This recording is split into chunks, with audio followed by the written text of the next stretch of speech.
You are going to get up about some understanding, a basic understanding, how in the MBBS some particular diseases are being taught up. Though we are never going to go that much detail like as done up in MBBS, because there you will be learning pharmacology, you will be learning various type of dosage plans, etc., etc. That much we are not going to do it, but surely we are going to get up some elementary idea regarding most common human diseases. So without wasting a time, let's better start up about our today's particular class. Our today's particular class has to be then started with always a quote of a day. If you can dream it, you can really do it. You people might have understood the importance of this particular quote.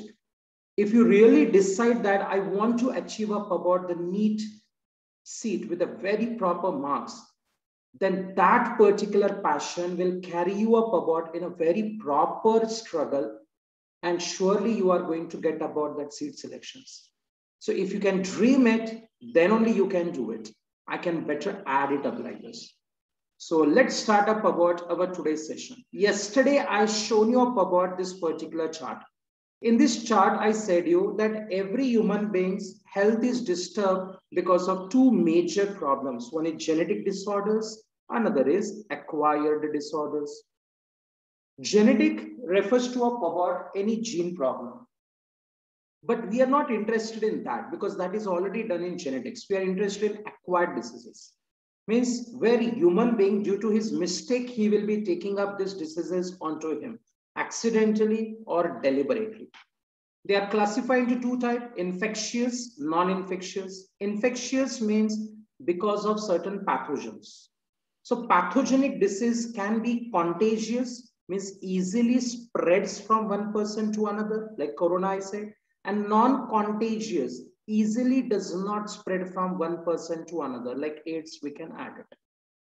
Non-infectious disease, the most dangerous one is cancer in non-infectious, because cancer is a major cause of death, but that comes under non-infectious. Apart from that, degenerative disease, deficiency disorders, mental problems, allergic reactions, these are all non-infectious. We are interested in this chapter at the start to understand first infectious disease. Once we complete infectious disease, then later we are going to learn maximum non-infectious diseases, like especially in your syllabus, cancer, allergy is been kept up. Okay, so that we are going to learn it down. Chalo. Now, as we come up about in the infectious diseases, we know that infectious diseases is because of certain pathogens. What is a pathogen?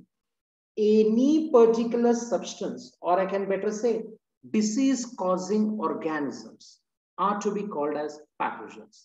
So disease-causing organisms can be a protozoan, bacteria, fungi, virus, otherwise helminth.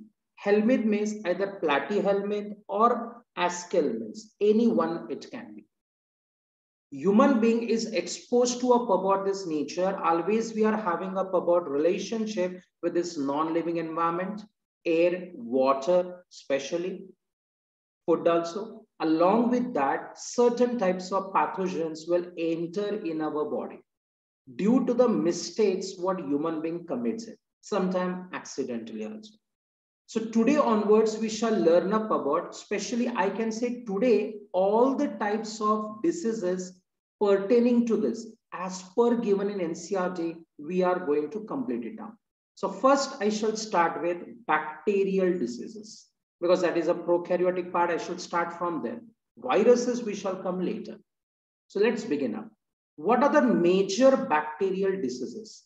A list I have given up in front of you: typhoid, pneumonia, cholera, tuberculosis, tetanus, plague, leprosy, anthrax, meningitis, gonorrhea, diphtheria, pertussis are most of the important human bacterial diseases. Though this all we are not going to learn for our syllabus, because this all were present earlier a part of AIIMS syllabus.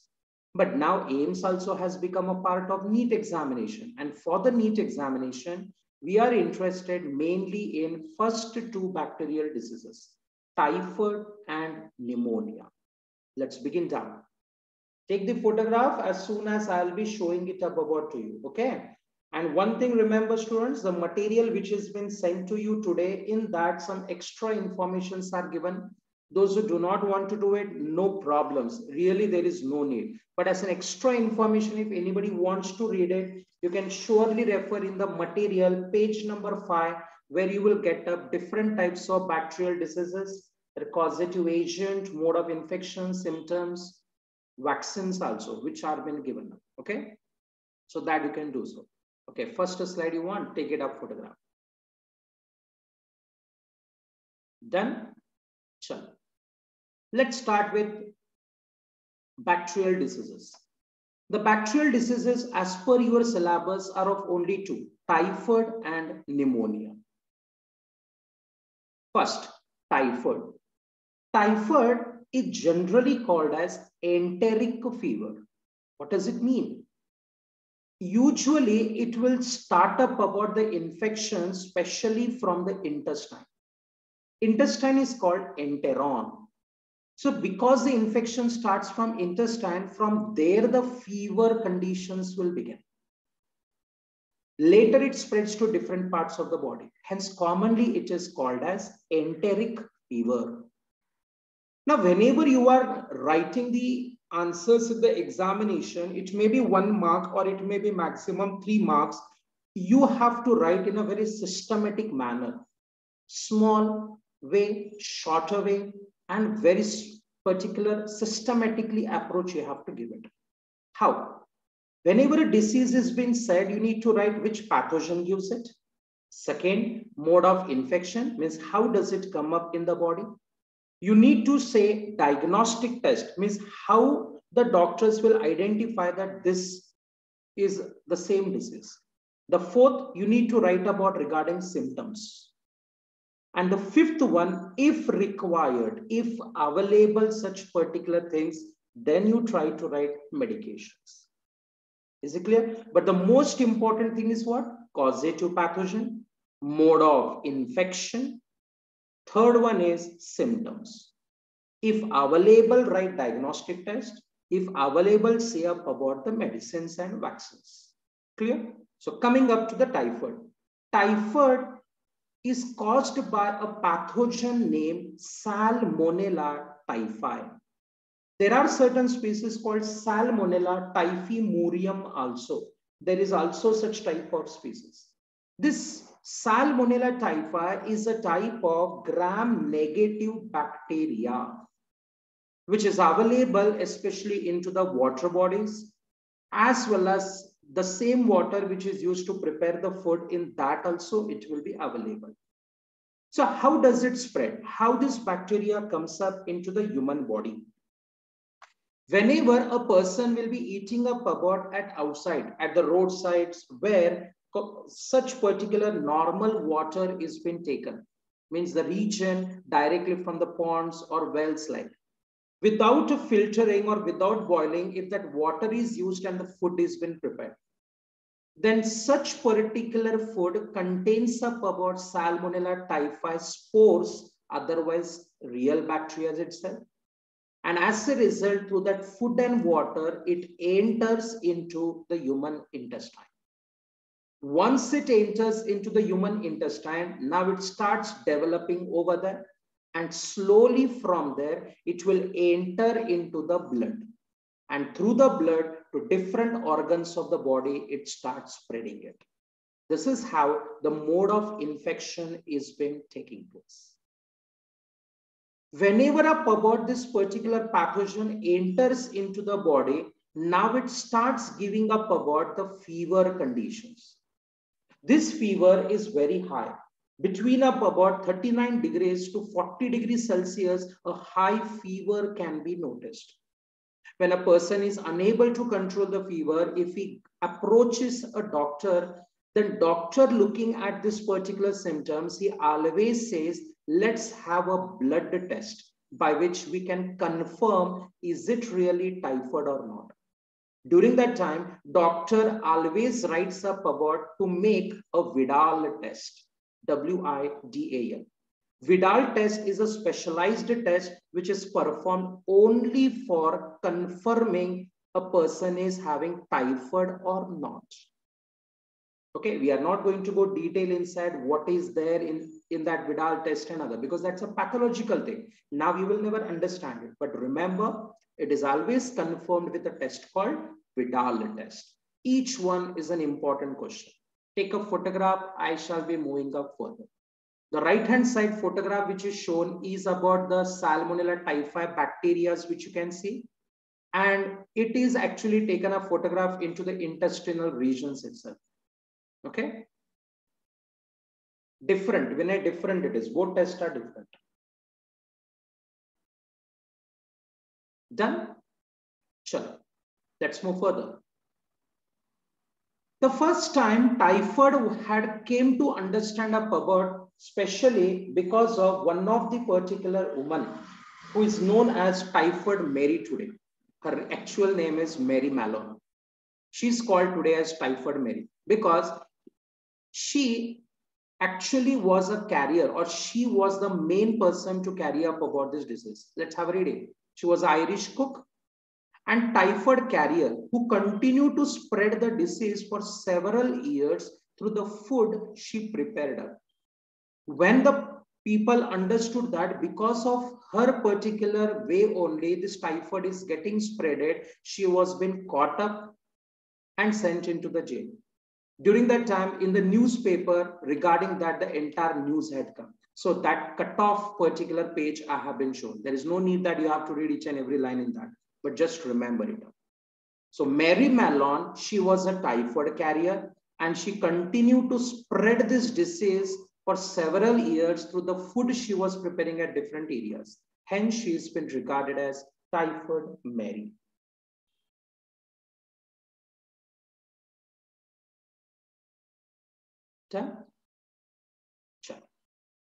What are the symptoms of typhoid, students?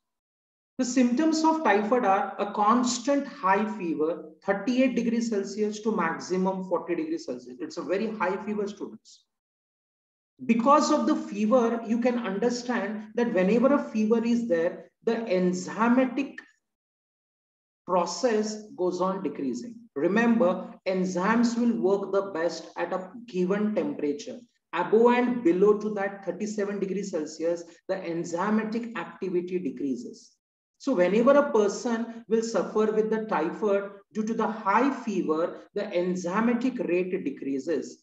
The metabolic ability decreases. Less ATP production will happen. So the second symptom what a person will see is weakness in the entire body. Because these bacteria are growing up about into the intestine, the person will suffer up about a stomach pain. Because of that, he will never feel up about to eat any food. That is called loss of hunger or loss of appetite. Now up about the intestinal movement decreases because he's not ready to drink the water, neither to eat the food. So whatever the food, undigested food is there in the intestine, it will get a more solidified. So he's unable to remove up the fecal matter from his particular intestine. That is something constipation, difficulty in removing the fecal matter. Because of all these particular things, he will start suffering with headache. If untreated for many days, if untreated for more than 3 to 5 days, these particular bacteria, as they are growing in large number, they start making small holes into the intestinal epithelium. If once they start making the holes, then whatever in our intestine chemicals are there, it will enter into a coelom. You know, our abdomen is having a cavity that is coelom. And once it enters, poisonous substances start spreading it, and that result in death. But this occurs in severe cases. These are the symptoms by which a doctor usually comes to a confirmation. Is it a typhoid or is it some other diseases? But even though he watches the symptom, he usually asks up for a blood test. And that test is Vidal test. So whenever you want to write the answer in the examination, student, any disease is given. First write which is the pathogen. Second, you write mode of infection, how it enters in the human body. Third, you write symptoms of the typhoid. Usually this question comes for 3 marks. So this much only if you write is sufficient.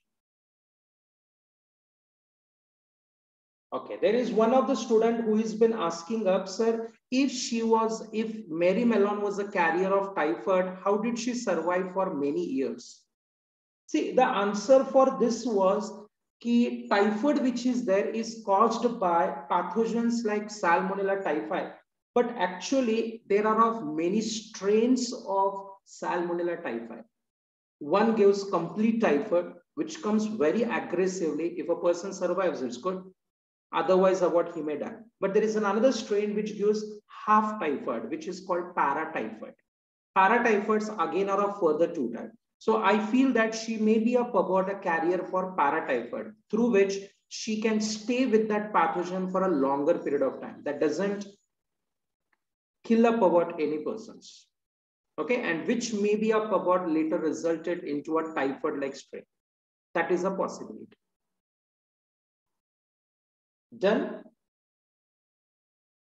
Okay, some extra informations you need to have it up. Whenever a person will suffer with the typhoid, doctors usually will prescribe a certain antibiotic. See, without antibiotic, we cannot kill up about this bacteria. As I've said, Salmonella typhimurium is a gram-negative bacteria. So usually ampicillin antibiotic and chloramphenicol antibiotics are being used by the doctors to treat up about the people who suffer with typhoids. But one thing remember, student, those students who feel that there is a maximum chances that typhoid we may also get, then there are vaccines available for controlling the typhoid. These vaccines which are been there, once is taken, it will give us safety for the next 3 years that a person will not suffer with the typhoid. See, vaccinations are the precautionary measure. It will make your body ready to fight against the real pathogens. So vaccines are available for the typhoid. Any doubts, any questions, then you please can say me.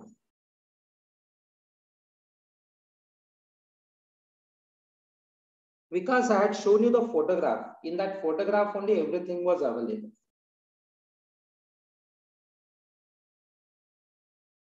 Okay, Vikas is asking another question, sir, is it contagious or non-contagious? Surely it is contagious. It's contagious disease. No, Nisarga, you are wrong.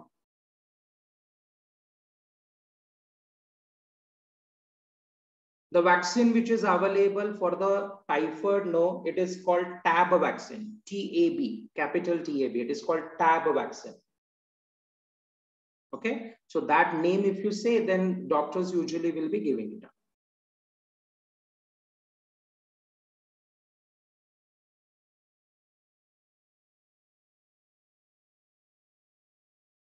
Okay, Nilesh is asking question that suppose a person gets a typhoid once, then in the lifetime never he will get typhoid or what? No. It is not a hard and fast rule. It depends on person to person. Usually in a majority of the people, as the research is done, once a person gets a typhoid, then for the next 3 years, usually they don't get a typhoid. But it is not a hard and fast rule. There are certain people whose immunity is very less. So those people will get the typhoid within again a span of 3 to 4 months also. But at least 3 months, they will surely not get it. Got it? No problem? Chalo, I feel up about all these particular types of questions you people have been asked up and I have answered down those things. So let's move up about further now.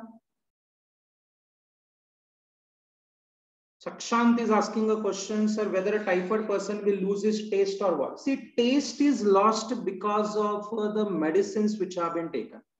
There are very few particular pathogens which will directly attack on the taste buds, like coronavirus, which will lose up about the smell and taste. But in the case of typhoid, it is not the pathogen which is losing the taste, but it's medicines which are being used. Due to that, a layer is developed on the taste buds, so we will be losing up about the taste. Okay, but it's not from the pathogen. Shall let's move further. The next particular pathogen or the disease which is there, we have to speak regarding pneumonia. But I want to first say regarding preventive measures. Every person should know up about first thing, prevention is better than cure. How we can prevent not to get up about this typhoid? This can be done by providing proper community sanitation. These pathogens are growing up, especially in our nearby water bodies, which is getting collected. The gutters, the drainage systems, if are kept up open, then those are the main areas from where these pathogens will come in contact with human beings. So sanitation, cleanliness is most important part.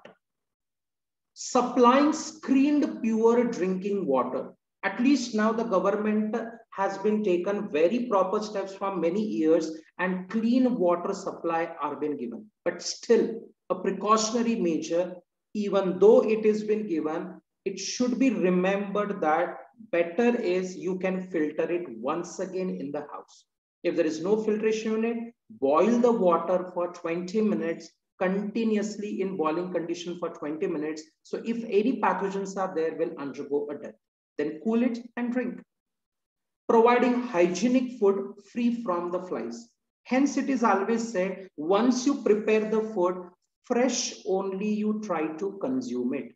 Don't eat prepared food which is there in the morning or afternoon and eating in the night. Especially during these rainy seasons, never to do that. Always the precautions can be done up is take up about the TAP vaccine, which is a typhoid vaccine. Once done, taken about typhoid vaccine, then we will get usually protected for a span of 3 years. Not hard and fast rule, but 99% chances we will never get. And if a person suffers with typhoid, first, you know what are the symptoms of typhoid. If any person feels these are certain symptoms of typhoid, first approach the doctor and explain carefully what all a person is suffering. Then doctor will give up antibiotics. I have already said ampicillin, chloramphenicol, sometimes combination antibiotics, so that it can be easily treated. If any person feels that no, automatically it will get treated and need not approach a doctor, then remember, if it is untreated for many days, it may result in death of a person. Hence, prevention better than cure. Okay? Hope you got up a complete detailed understanding regarding the typhoid. Is it? I said everything. Sanitation. Last picture is regarding sanitation, clean drinking water supply and other. Okay. Vaccination does not give any side effects. There is nothing side effects because now typhoid is a very old disease. So vaccines are perfectly prepared. No persons will suffer with any particular side effects. Okay. So there is nothing problem. Safely you can take it. Chalo. This questions never gets completed. Let's move up into the next particular disease, a bacterial disease, pneumonia. Pneumonia is also a very dangerous disease. The most common pathogens which is known to give this pneumonia is Streptococcus pneumoniae, Diplococcus pneumoniae, Haemophilus influenzae. These particular species are mainly known to cause up about the pathogen. There are different types of pneumonia according to the causative organism, such as bacterial pneumonia is different, viral pneumonia is different, amoebic pneumonia is different. Now, whenever pneumonia is been caused, they will always attack the alveoli of the lungs. You know alveoli, which contains the main blood vessels. wherein the exchange of air happens between alveoli and the blood. This is how the process of respiration happens, breathing. If any damage occurs to the alveolar membrane, then a liquid starts oozing out, which is nothing but mucus. And if alveoli is filled with the mucus, then now the exchange of gases between the alveoli and the blood vessels is absent, due to which breathlessness problem will happen. And due to this, person undergoes a death. So pneumonia usually is caused by bacteria, but there are similar type of infections given by viruses also. We call viral pneumonia, adenovirus. Note one thing, students, coronavirus is also giving pneumonia. Hence the doctors, hence everywhere it is said that it will affect the lungs. There also pneumonia starts spreading it. That's the reason it is more dangerous. There are few species of entamoeba of protozoan like entamoeba histolytica. If it enters from the intestine into up about the lungs, then they can also cause pneumonia. But it's a very rare case. Amoebic pneumonia is a very rare case. The photograph which I have shown up beside, it's actually a Streptococcus pneumonia itself. Diplococcus pneumonia means only 2 cells will be present together, while Haemophilus influenzae single cells are being present. All are equally affected. All are equally affecting about the person. Okay, different areas, different bacterial species will be available. Chalo, take a photograph. Let's move further.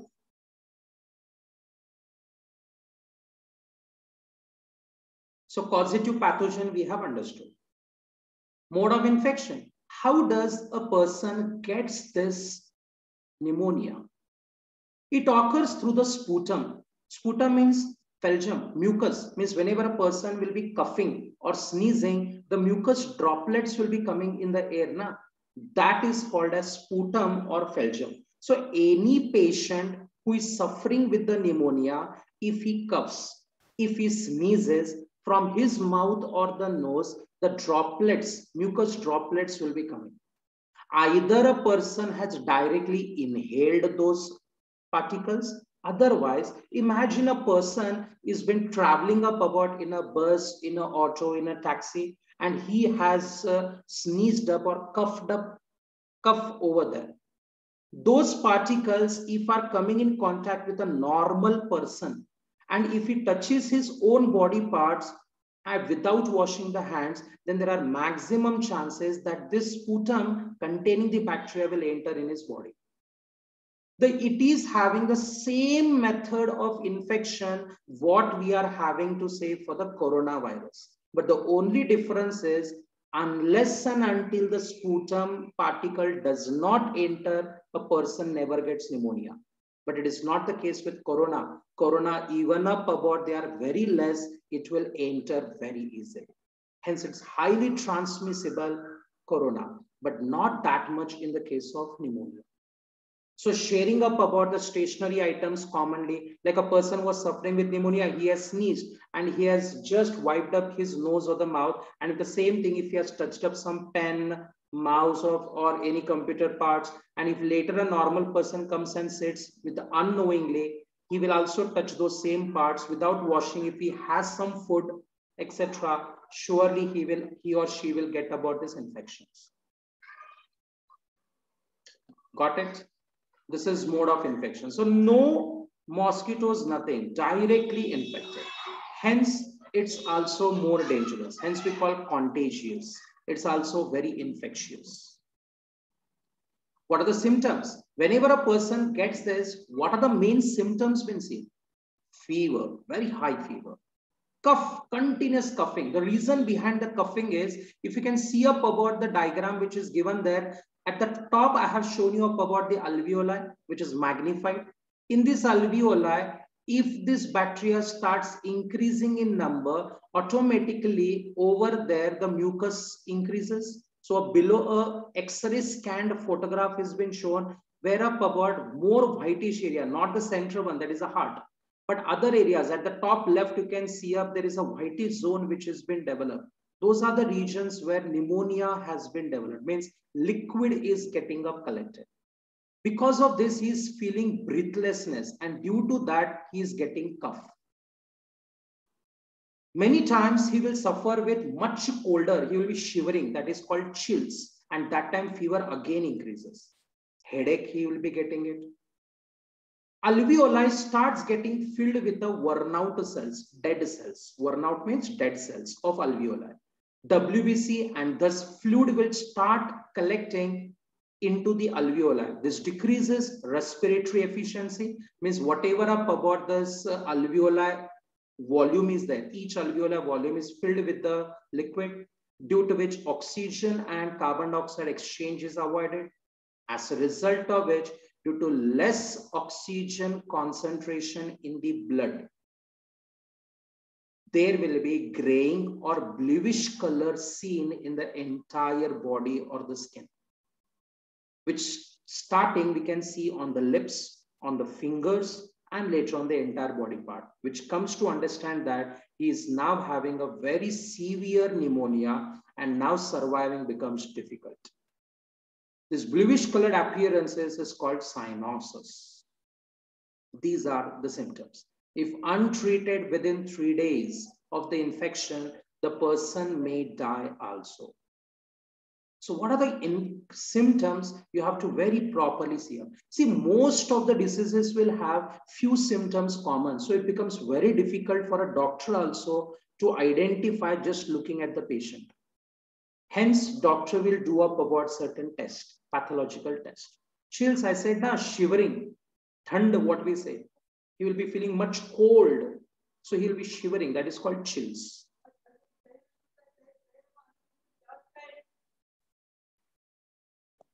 Done, students?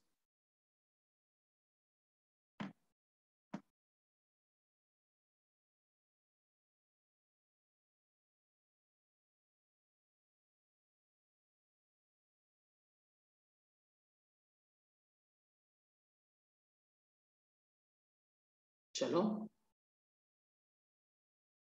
Okay, some extra informations regarding this pneumonia. Remember, like typhoid, there is a about pneumonia preventing vaccine also. Okay, we call it as pneumococcal conjugate vaccine. This will give a protection from almost 13 different varieties of pneumonia causing bacterial areas. Okay, it will give protection against all that. So such vaccine has been available. And once taken, a person will get protection for a longer period of time. But whenever a person suffers with any pneumonia, usually doctors will put him on antibiotic treatment like erythromycin, tetracycline, sulfonamide. These all the types of antibiotics, usually doctor uses it to treat up the pneumonia. If untreated, I have already said, a person due to breathlessness problem can undergo a death. This completes up about the bacterial diseases. Let's move up about further then. Sakshan, how come air pollution will give pneumonia here? I just said air pneumonia is caused because of some bacteria. So how come air pollution is having a connection there? Nothing. Just I can say a person who is suffering with pneumonia due to air pollution, he will get breathlessness problem more faster. That's all. When I said pneumonia is caused by bacteria, the question is over. Where question of air pollution comes. Okay. So what is prevention, students?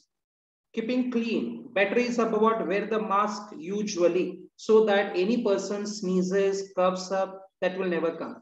And anytime you want to eat anything or touch your fingers to your nose or the mouth or the eyes, better first wash your hands. If not, use the sanitizers, clean it, and later only touch. These good habits, if you maintain, then only you can avoid such type of dangerous problems. Okay, chalo. Let's move down now into fungal diseases. We're not going to learn all the fungal diseases, students. We are going to learn those which are mentioned in our textbook. The fungal disease which is mentioned in your textbook is ringworm, dermatophytosis. The bottom diagram which I have shown, the reddish colored particular circular region is something to be called as ringworm. Ringworm does not mean it is a worm. No, it is actually growing in a circular manner, so it is called a worm. But practically, it is actually caused by a fungus. So ringworm is not a worm. The name is because of circular patches developed on the skin. Okay, because this particular fungus usually eats up the keratin and the root of the hairs. That's a hair shaft. Because of this, it grows up only on the skin. The causative pathogens are Microsporum, Trichophyton, Epidermophyton. These are the three different genus. There are many species are known up to cause this ringworm. In the TV advertisement, you will be able to get up about this advertisement of one of the cream. I'm not doing the advertisement of that company.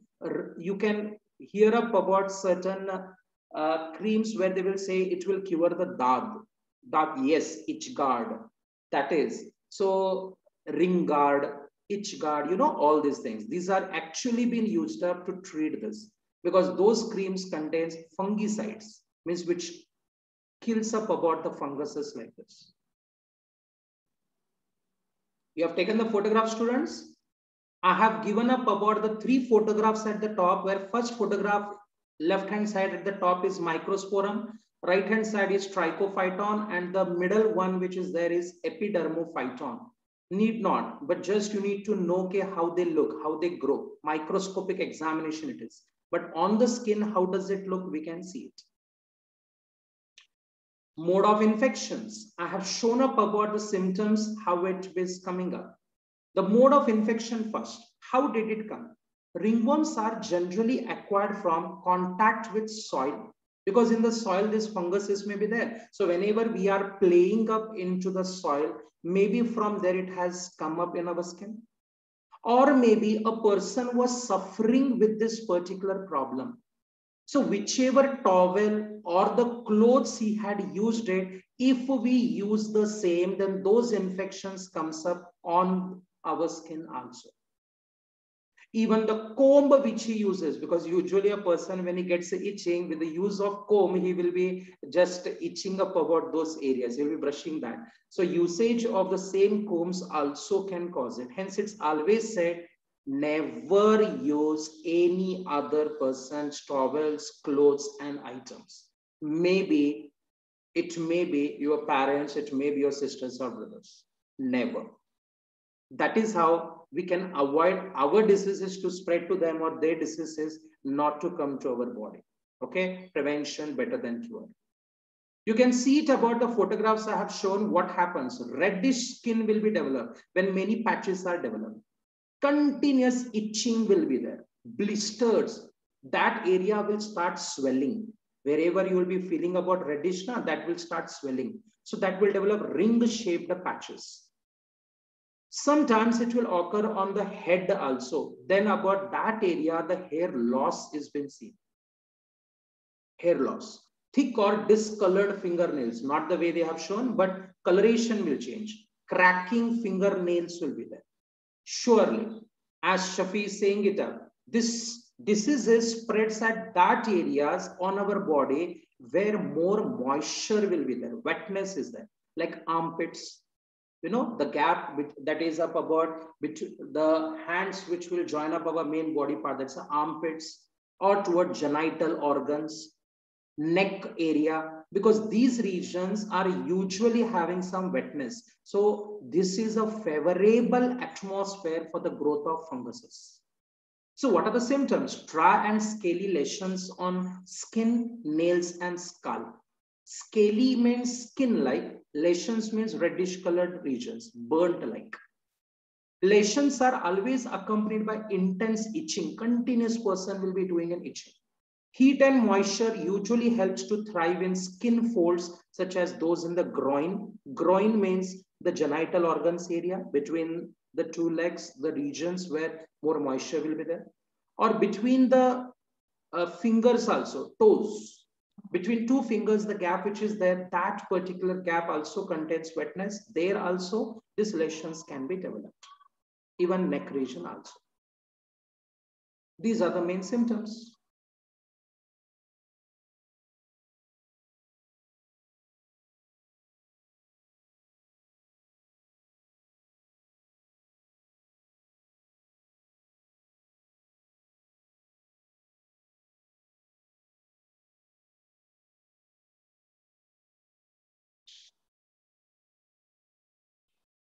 And already you people have known of how to control this or how to cure it. There are certain creams available. Once applied at that area, this fungus undergoes a death. That's the only method.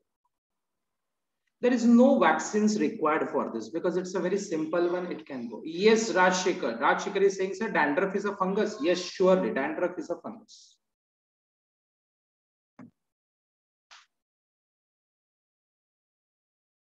Took the photograph. Shall we move further?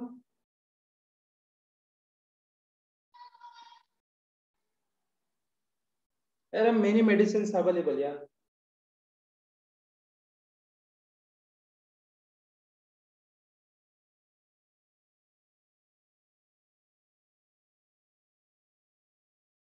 It is just artistic shown, Manjunath. Don't worry on that. Such type.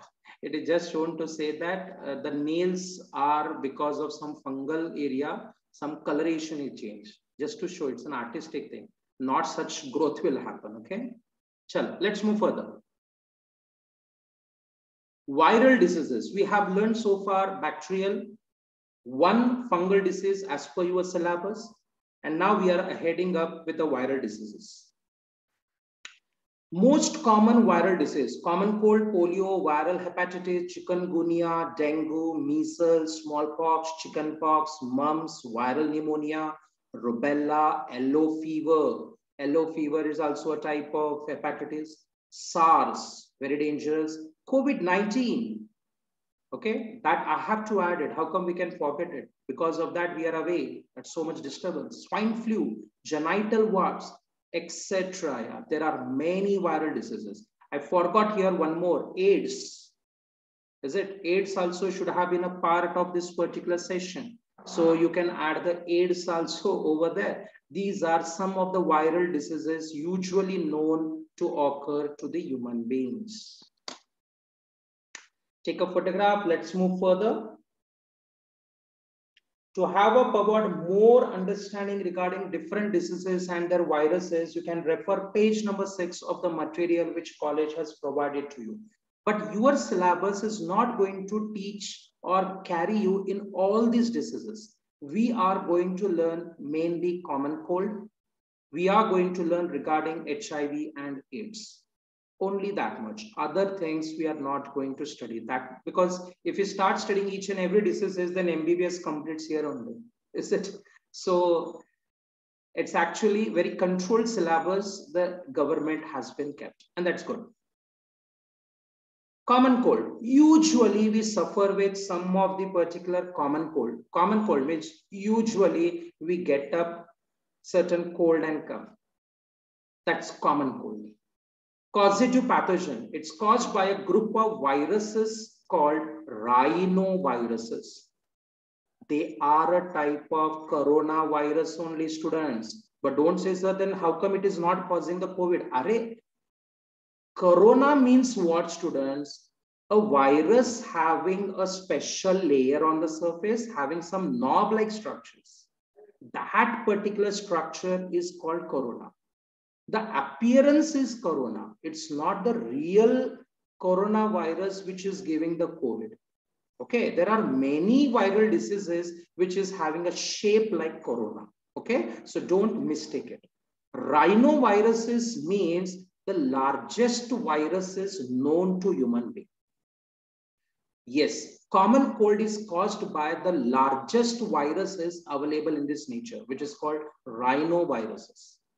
How does it infect the human being? Any person who has suffered with this common cold, whenever they sneeze, whenever they cough, that particles, sputum particles are present in the air, and that if it is inhaled by a normal person, surely they are going to get it. Apart, wherever these people are going, wherever they are coughing, sneezing, then they will be coughing or sneezing at the areas wherever they are staying, maybe up about some books, pens, cups, doorknobs, computer mouse, keyboard, towel, etc.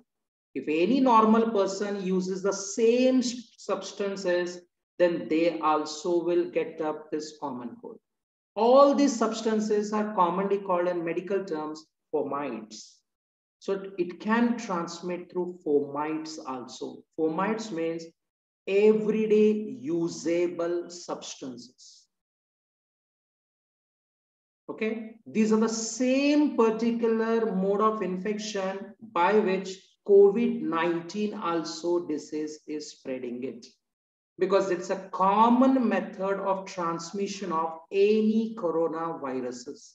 Whether this coronavirus gives a common cold, whether it gives COVID-19, whether it is giving SARS, MERS, different types of dangerous diseases. Okay. Took the photograph. The photograph is showing up how the cough or sneeze will spread these particles. That only. Common cold. Usually when a person will get this common cold, it will stay minimum for 3 to 7 days. This usually affects upper respiratory tract. Now, what is upper respiratory tract? Note one thing, students. Our respiratory system, which is there, it starts from nasal, that is nostril to nasal chamber, from nasal chamber to nasopharynx, pharynx, larynx, trachea, then later up about the lungs. In the lungs, bronchus, bronchiole till alveolar. The part which is below larynx, trachea and below inside lungs, that is called lower respiratory tract. While the part like pharynx, later that is nasopharynx, nasal chamber, as well as nostril, this is called upper respiratory tract. So these viruses, whenever will enter in the body, they will usually affect upper respiratory tract, means mainly the nasal chamber. Mainly the nasal chamber. Because they will attack the mainly nasal chamber and not the lungs, so usually a person will get up in the nose congestion. Means always he or she will feel there is a large amount of cough present up in my nose.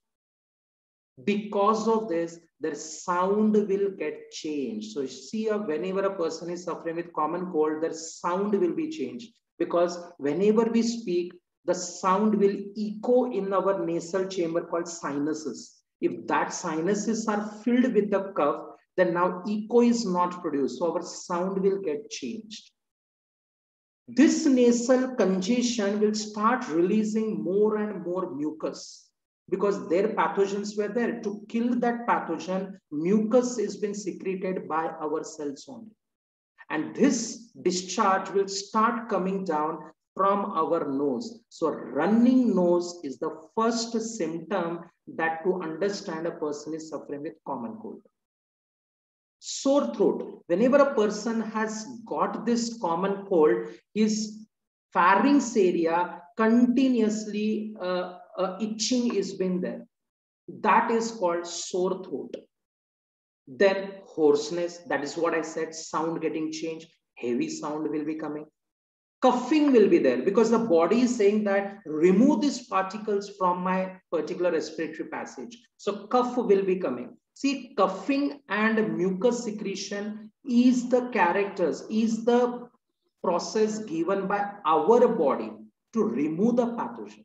Don't say pathogen gives coughing as well as up about the mucus. No, mucus and cough is the defense system of our body to remove these particles.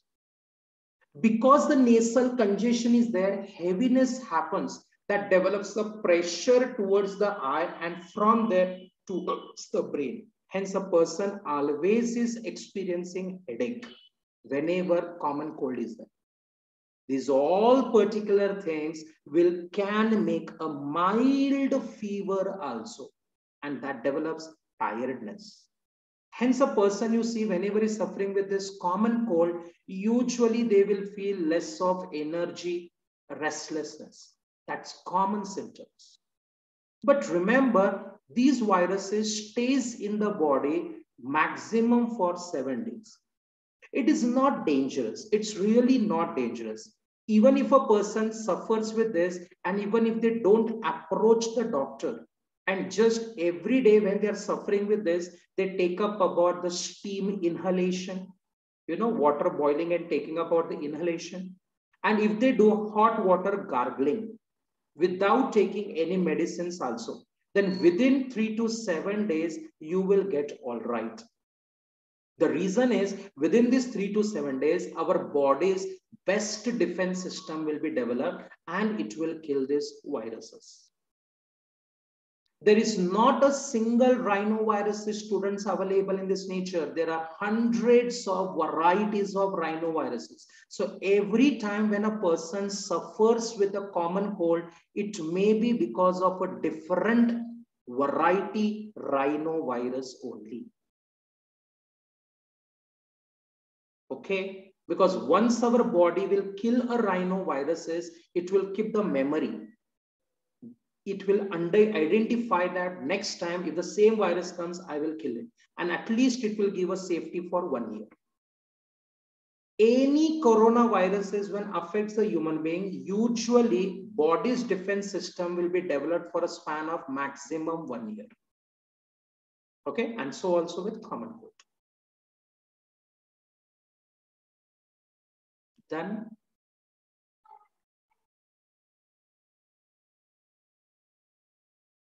okay, medicines again. I said usually do not take medicines, but still 3 to 7 days is not a small period. We will suffer badly. Whenever a person approaches a doctor, doctors for common cold, never they give any antibiotics. Because no antibiotics can kill these viruses. Never any antibiotics will kill these viruses. So doctor usually what they do is they will give paracetamol so that we should not get fever. Doctor will give up about some antihistamines. What are antihistamines? Antihistamines are those medicines which will not allow the mucus secretion to take place. Inflammation it is. Inflammation means whenever the pathogen is going there, our body reacts to that. So at that area, redness, itching will be there. Then later, heat will be developed. More mucus is secreted. These all the reactions are called inflammatory reactions. That can be controlled by using a medicine called antihistamines. There are many types of antihistamines. Some are saying Sinarest, yes, surely. But what I say is, you are speaking a brand name, okay? But in the medical areas, brand is not important. Chemical nature, chemical is important, like cetirizine, levocetirizine. These are certain examples of antihistamines, which doctor uses to treat the cough and cold. Those are the only medicine. Doctor says, take this, take a rest. Take up the steam inhalation, do up about the gargling. Because doctor knows that 3 to 7 days, there is no escape. Once that happens, you will be all right. Yeah, mucus is good for immunity unless and until it is not getting collected in the lungs. Because if it gets collected in the lungs, then it leads to pneumonia-like condition. Okay?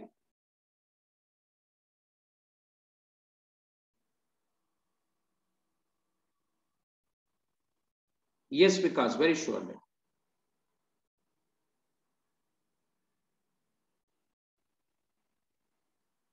Who said that our body does not develop antibodies against COVID viruses? Are those people who got the virus and they got treated in their body now already antibodies are there? And what is a vaccine? Vaccines are real viruses only, which in killed form we are adding in the body, so that body should develop antibodies. Always our body, any pathogen if stays in our body between 3 to 7 days, our body will develop antibodies and kill that pathogen.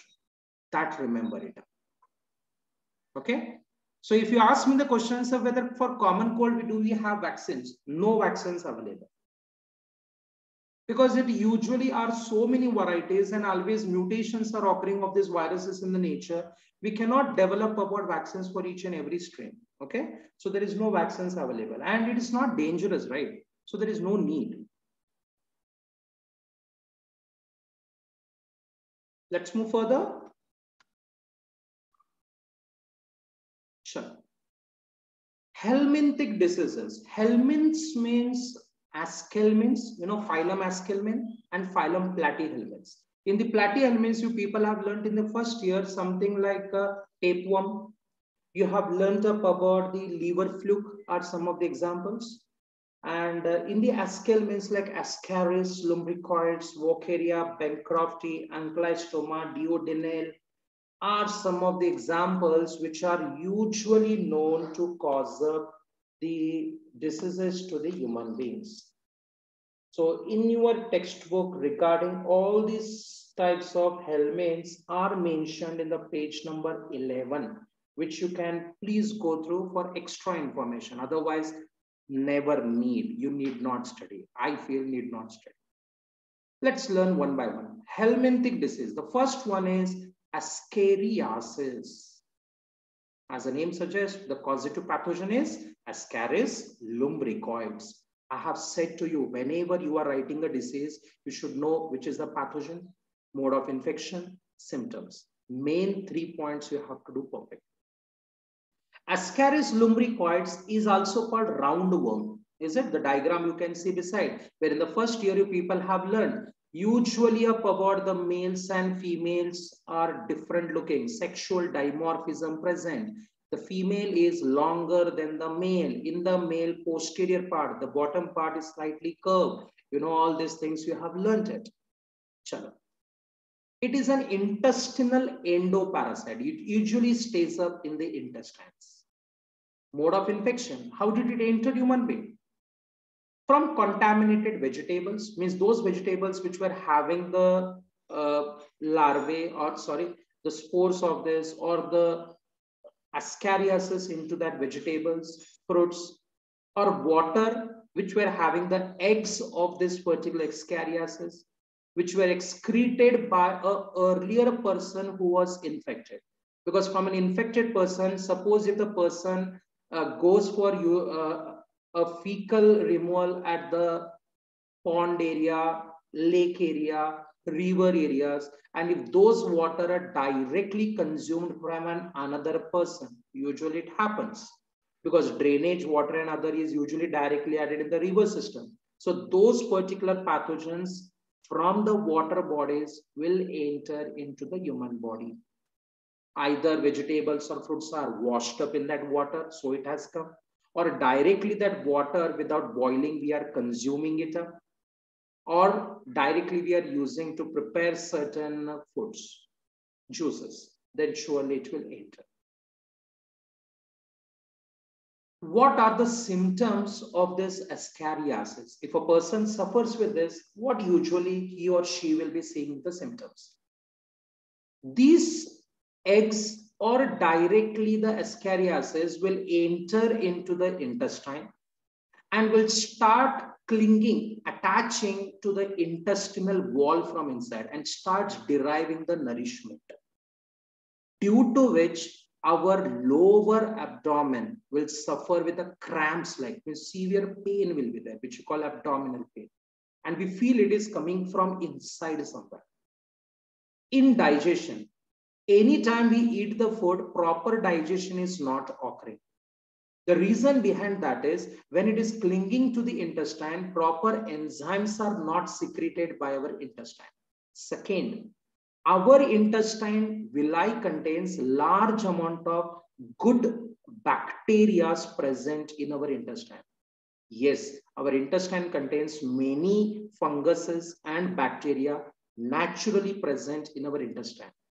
Their role is to properly absorb the food. But whenever there is an ascariasis present, they will kill these bacteria and funguses, due to which our intestine cannot absorb the food properly. So indigestion, proper digestion of the food does not take place.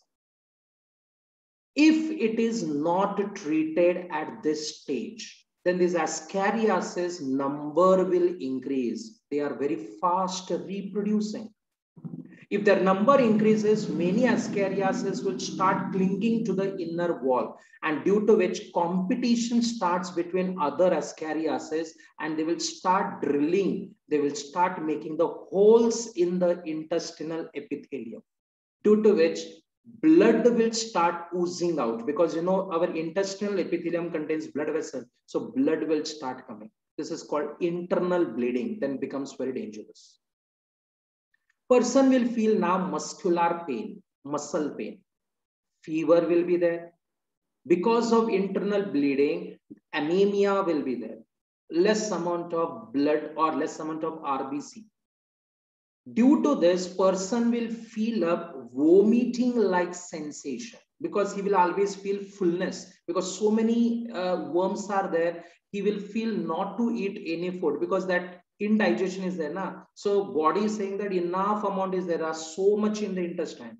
Body does not know it is a pathogen or is it a food. Body says your intestine is full. Now it may be because of the worms. So anytime he wants to eat anything, he will feel vomiting like sensation. It's called nausea. Vomiting means really something comes out of the mouth, but nausea is vomiting like feeling. This results in headache now and blockage of the intestinal passage.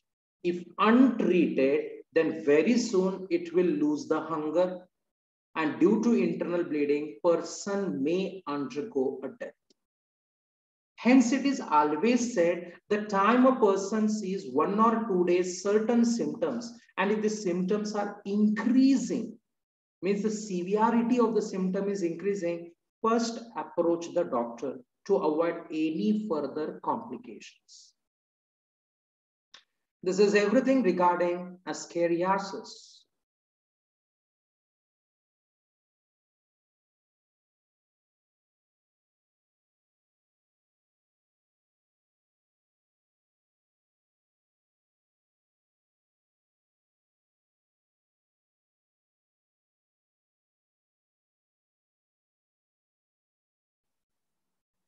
Let's move further.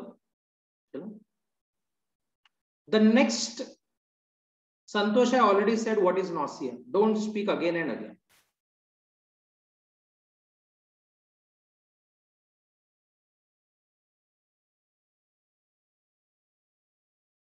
The time when it is taught, if you don't pay an attention, I can't help. And don't say network was not there another. That you are just giving for escape purpose. Nothing like that. The next helminthic disease is filariasis or elephantiasis. The pathogen is being shown with a diagram beside is a real photograph of that helminth. It's a very small one, but can be seen with a normal eyes. The pathogen is Voceraria bancrofti or Voceraria malayi. How is the mode of infection? Female Culex mosquito or female Aedes mosquito, they actually will carry this pathogen to the human being. So in this pathogen, if these pathogens are present in these mosquitoes, when this mosquito will bite a human being, from its saliva, this pathogen is added in the human body. So by the bite of female Culex or female Aedes mosquito, one thing remember students, none of the mosquitoes require human blood as the food. The mosquitoes are usually herbivorous. They usually eat the food which is plant juice. And some mosquitoes will feed on bacteria and funguses growing on the plants. But whenever a mosquito wants to undergo reproduction, listen carefully. Whenever a mosquito wants to undergo reproduction, male can prepare the sperms easily. But female, if she wants to prepare the eggs, she requires albumin. which her body cannot prepare it properly. So every female mosquito during the time of reproductive maturity time, they will approach any mammal. It may be human being, it may be cattle, it may be any type of mammal. The time they bite a mammal, they will suck the blood from the mammal. Then their body will take away the albumin from the blood. Remaining entire part, they will throw it out. But the albumin is used up through which the eggs are prepared in the female mosquito. So whenever a mosquito will be biting to you, it is never a male mosquito. Usually it will be a female mosquito. Understood? There are many varieties of mosquitoes, and every mosquitoes which bites up, usually it is a female. Then, hence I have written here, it is due to the bite of female Culex or female Aedes mosquito species only. No other mosquitoes can bite it. These particular mosquitoes then, can I call it as a vector? Vector means the agent who carry the pathogens. Take the photograph, let's move further. Hope you have listened whatever I have explained it. You may be very surprised to listen this. Okay, male is never biting, female is biting. Oh, they don't require blood male, they require only albumin of that. That's a real reason, okay? So you should be very careful while writing in the examination female properly. Are you listening, students?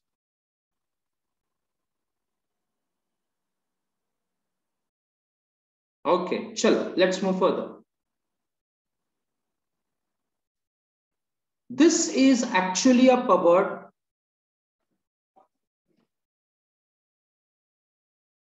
This is actually a pabord, the disease which can be seen. A person is sitting where his leg, you can see it has become a swelled something like an elephant's leg.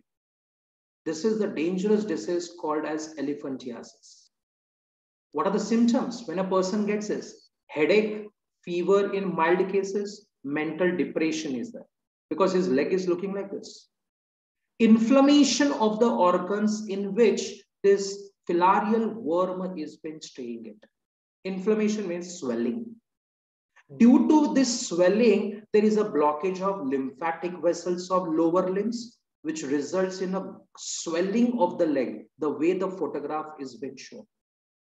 Lower limbs appear now like legs of the elephant, thus the name elephantiasis.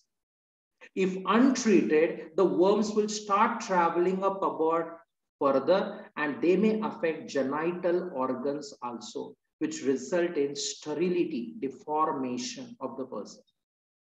Whenever this elephantiasis will happen in such a way, then surely up about the doctor do not have any medicines to cure it. In such cases, doctors will amputate, cut the leg only. Because you cannot say that such a swelling has happened with some medicines we can treat and the person's leg will come down to normal. No, not possible. Because maximum blood vessels, nerve areas have got damaged. So usually doctors will cut the leg. So it is always advised that time up about if any person feels that their legs are getting swelled and different areas swelling is been seen, first approach the doctor and get it treated. That time only it can be done. Never later.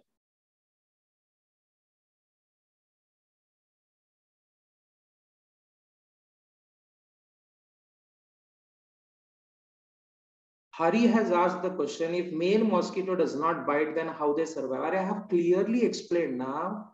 Every mosquito will eat the food which is the plant juice only. When I will be teaching, whether you will be sleeping or what? No, Sanjay, it cannot be treated in the future also because once it has swelled so much, it has surely damaged many cells. The future is actually up about the understanding, because if we know what is elephantiasis, then earlier treatment, that is only the future. That's the best. Okay, Manjunath has asked her why it affects only the leg now. This is something an interesting question. Why elephantiasis affects mainly the leg? The answer for this is this Culex mosquito and Aedes mosquitoes which are been there usually will try to stay closer to the floor only, whether it is a top floor, first floor, second floor, third floor, whatever. But it usually tries to stay towards the ground. And towards the ground area, whatever the body parts it will be getting, usually it bites that. And especially it belongs to the legs. Second reason, legs will get up always up about the abundant blood supply which has been coming due to the gravitational way it will be saying up. Usually that is not true because blood circulation will be happening uniformly. But still, this is the region where the blood will try to stop slightly. And as a result, these worms will get the more nourishment in this region. Hence, it affects the legs.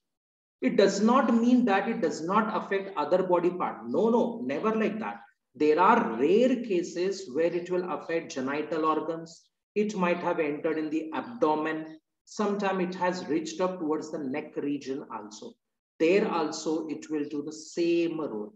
But if it enters into the abdomen area, before swelling should start, his multiple organ failure might have happened and he might have died up also. So we cannot see a elephantiasis like growth at that region. Okay. Bone will be intact at that area. Bone does not have any problem. Only the lymph vessels will start swelling around the bones. That's all. This is a very severe stage what photograph has been shown students. Usually nowadays it is understood because it is not that everywhere elephantiasis happen. Elephantiasis happens towards an area where unhygienic zones are there, more mosquitoes are there, especially a forest-like areas. So villages and other, usually you will find this particular disease. Okay? No problems? Take the photograph, let's move further. Medicines are available, students, but the best is precaution. What is precaution? Clean environment. Use mosquito nets whenever you are sleeping. Always try to use mosquito repellents, especially around. Say to the government to spray certain chemicals by which mosquito development should be avoided. Because any pathogen which is carried through a vector, like a mosquito, killing the mosquito, we will automatically avoid getting this disease in the body. Okay? It is not contagious. It does not become contagious, is it? Because it is carried through mosquitoes. Chalo, let's move further. Protozoan disease. I'm going to do only one protozoan disease because two disease, but more detail of one disease we shall do it tomorrow. Okay, but does not mean you have to leave the class. Still, there is much more things I have to teach it. Protozoan diseases. Protozoans, you know, protista. In that, protozoans are where amoeba, paramecium comes. Those are protozoans in that. The first one is amoebiasis, also called amoebic dysentery. The top photograph which is shown is a pathogen named Entamoeba histolytica. It is an intestinal endoparasite, means it stays inside the intestine. It is a monogenetic. Okay, monogenetic, digenetic. Monogenetic means stays in single host. Digenetic means two hosts. Okay. Mode of infection. Infection occurs by house flies, cockroaches, through fecal contaminated food and water in the form of cyst. Many people say that, sir, this amoebiasis spreads through certain flies, na, like this, house flies. Then we should call digenetic, na, because one host is human being, another host is this flies also, na. Never, never. If I speak of helminthic disease, something like elephantiasis, that was a digenetic. Because it stays in the mosquito also, it stays in human being also, two hosts. But here, the flies inside this pathogen does not enter. It will just attach to its mouth parts. It will just attach to its mouth part or the legs also. Whenever these flies, cockroaches are growing up at that areas where this Entamoeba histolytica were present, these pathogens will attach to their body parts. When the flies will travel and sit on the food item, the photograph has been shown at the roadside, some pani puris are there. Don't make yourself tempted by this. I am trying to say up, whenever such eateries are been there, if the flies are sitting on them, there is a likely chances from their legs, these pathogens may get added on the food items. Once we consume this food, I'm not saying only pani puri, any food item, once these flies have touched that area, there is a likely chances that pathogens we may consume it now. And this is how the infection spreads. So here, only one host is there for Entamoeba histolytica, which is human beings, because it will enter inside the human being and start staying it. But the flies, cockroaches are not the host for them. They are just carriers because they will just attach to their body part. That's all. Okay. Can you explain like this to the people, whoever will be asking you the question? Very easily.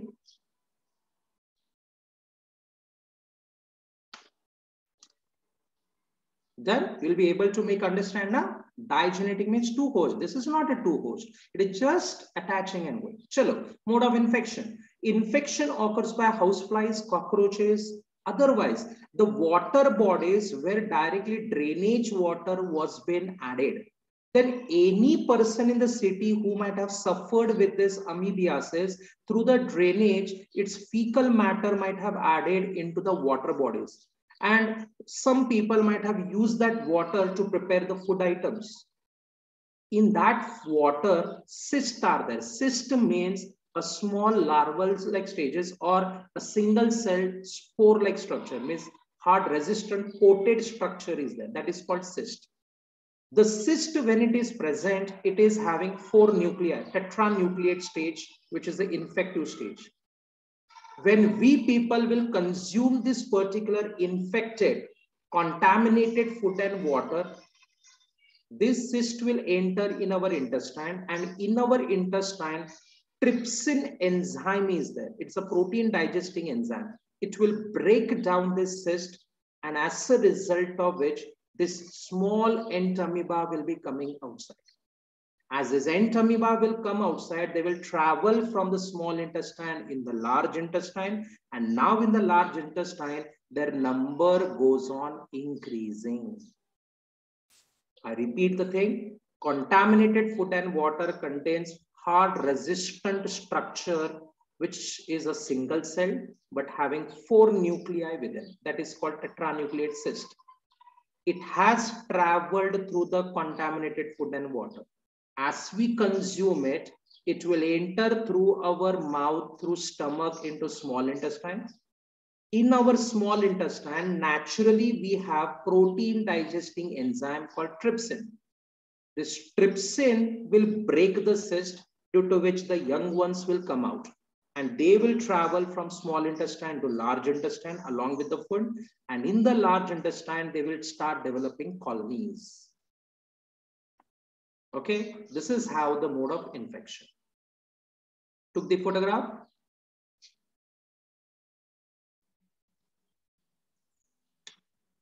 So what are the symptoms? Any person who suffers with this amoebiasis, means once they have entered in large intestine, lower abdominal pain will be there, because mostly lower, but actually entire abdominal pain, because large intestine is making a U-shaped curve, like you know about the structure of large intestine.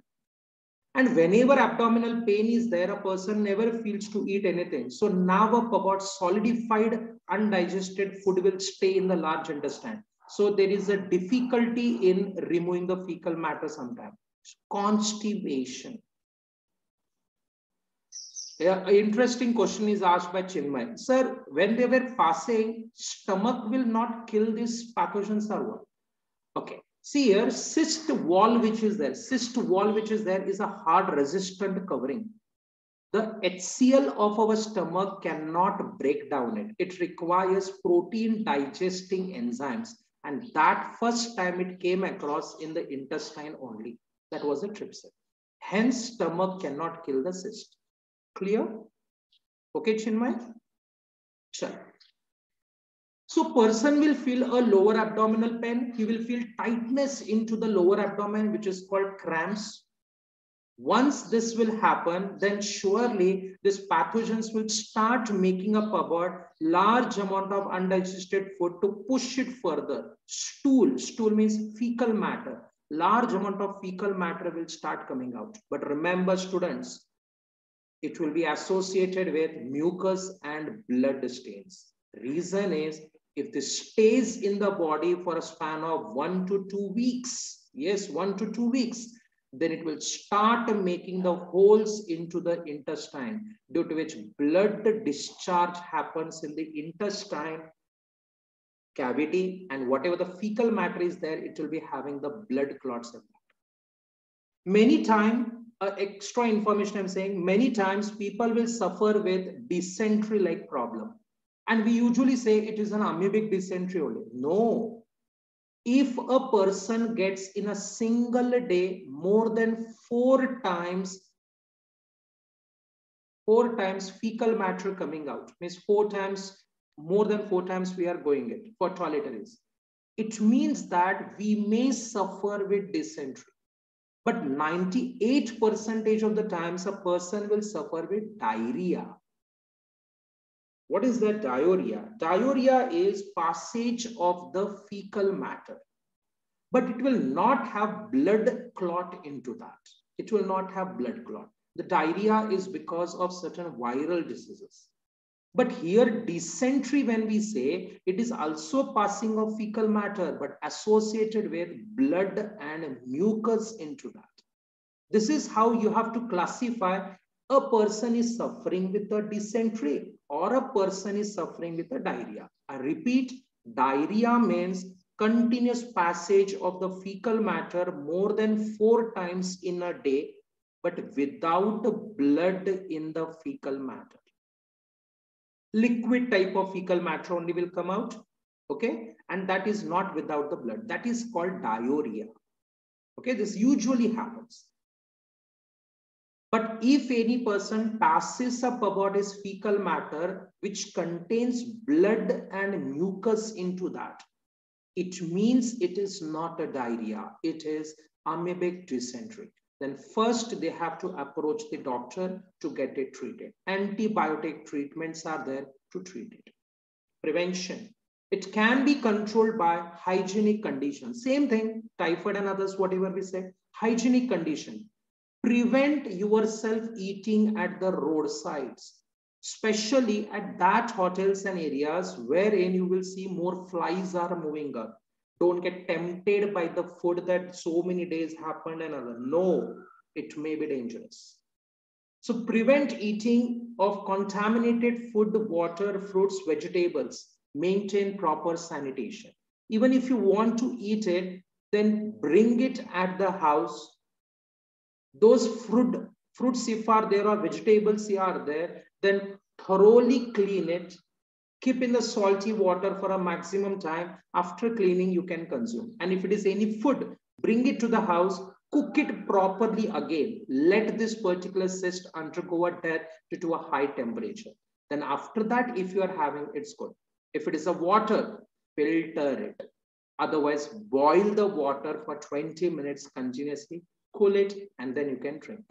This is how we can prevent many different types of problems.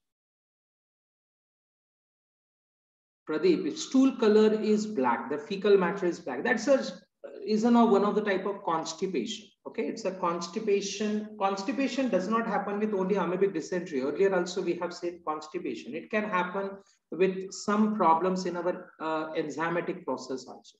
That's not a thing. Problem, no problems. Food poison is different, students. Food poison over there, vomiting is one of the important symptom what we say. But here vomiting is not there because it stays in the large intestine. So the quicker way of removing is there only. Food poison happens up in the small intestine and mainly in the stomach, due to which vomiting usually will be there. Yes, surely there also fecal matter, but more vomiting. Food poisoning is different. This is different.